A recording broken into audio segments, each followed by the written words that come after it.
What's that? He's gonna think I'm so not cool because of this song. You're damn right he is. Let's get digital. Yeah. Digital. Welcome to Let's Get Digital, You everybody. guys, Terrell Owens is in that room He over is in there. that room. Future Hall of Famer. He is a 6-time All-Pro. He's done it all in that league, and we've got him here with us right now. Ball out on 3. 1, 2, 3, ball out.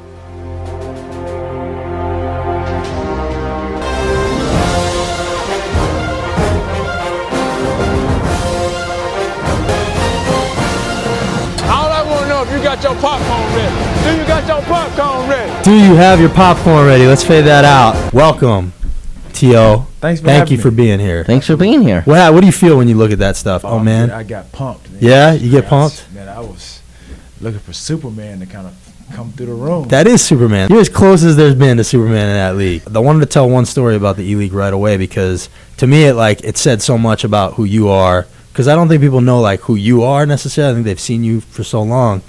But we were in a game. I was in a game. You had already played.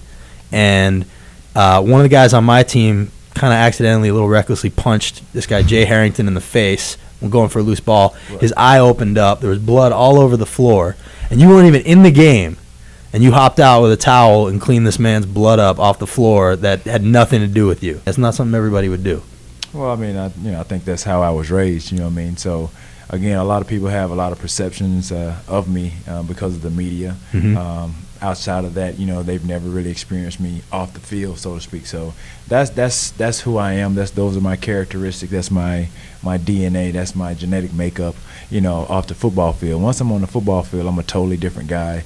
It's nothing but pure adrenaline.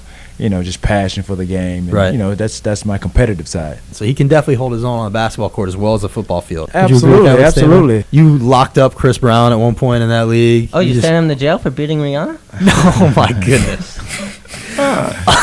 Figure of speech. Did you kind of make a decision at some point? I'm gonna be a personality. No publicity is bad publicity. I'm gonna be a personality, or is it just naturally something that comes to you? Well, I think it's natural. I don't think anything from what I've done has been staged, to gain popularity, right. or anything like that. I think when you view what I've done, assess the things that I've done on the football field, for me, it comes from a place of passion, which is viewed differently from other guys' passion. I think, obviously with the starting of celebrations, obviously it was done before me. Not really. Not like that. Well, not to that degree. You took that to a whole other level. I love it. Right. So, I just tried to have fun with the game. I think any guy that tells you or knows when you get in, you're playing the National Football League, obviously your time is limited. You're not guaranteed to be there for no more than 3 to 4 years. That's sure. the life expectancy of a football player. Crazy. So guys that typically get in the end zone, you work hard, during the off season, you're doing the lifting the weights, eating right, grinding, sweating, tears, training camp. You try to have fun with it, especially the skill positions, like the running backs and receivers.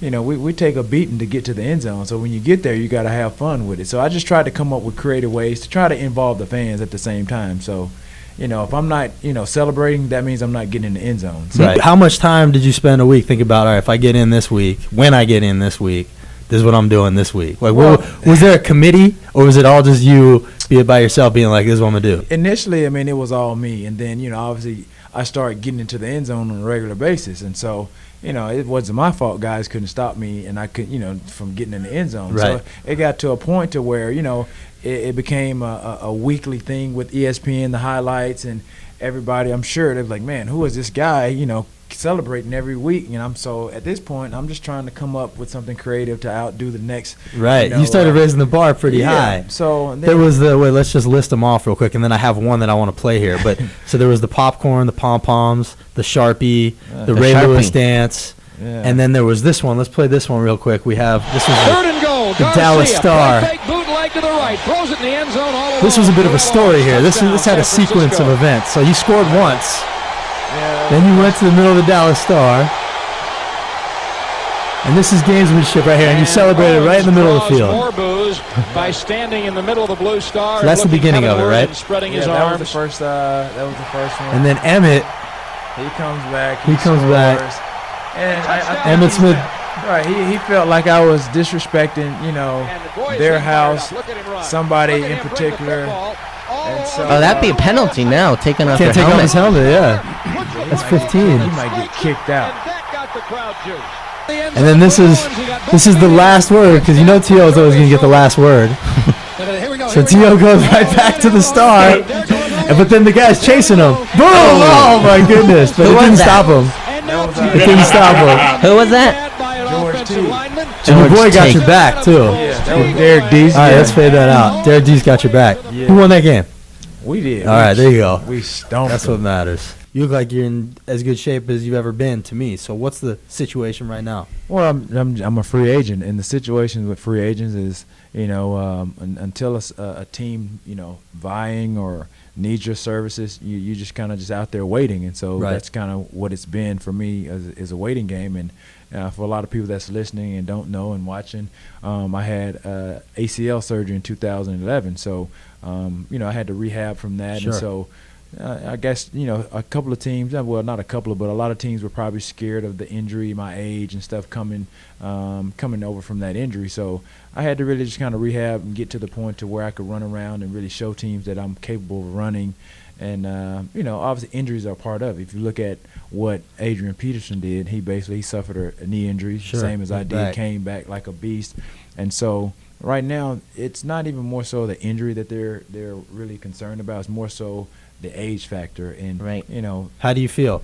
I mean, I feel discriminated against. Yeah? You know what I mean? Well, I'll tell you what. I'm a Jets fan, and I'd like to sign you to the Jets right now. 'cause Yeah, I think but we he could really wants to use you. try We to win need a you. Super Bowl. Chicago No, Bears. he doesn't want to be on the Please, T.O. Jets. Oh, he just Man, I rejected the like He it. Jets. wants to try to win a ring, and that ain't happening on the Jets. That's true. That's a good point. Oh yeah, and I think right Is now, this your agent? Did you just sick your agent on me right here? Hey, this guy seems to know what he's talking about. To me, I'm an exception to the rule. Sure. Absolutely. I think, I'm a person that keeps myself in shape.